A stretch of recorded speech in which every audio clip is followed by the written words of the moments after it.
দেখো যেহেতু আজকে লোকনাথ পুজো, আজকে পুজো আমার হয়ে গেছে। দেখো পুজো করে ফেললাম।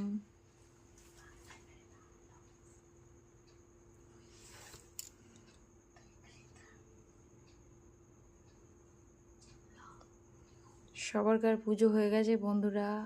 এই দেখো, এই যে আমার গণেশ, এটা বোম্বের গণেশ। আমি বোম্বে যখন থাকতাম তখন নিয়ে এসেছি। আর লোকনাথ তো নিয়ে এসেছি। এটা আমার মেয়ের গপু। কেমন হয়েছে বলো?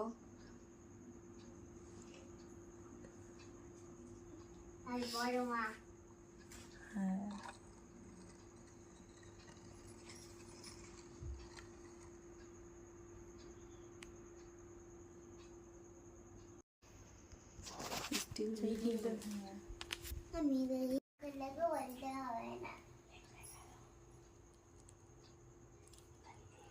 পুজো পুরো কমপ্লিট, পুজো দেওয়া হয়ে গেছে।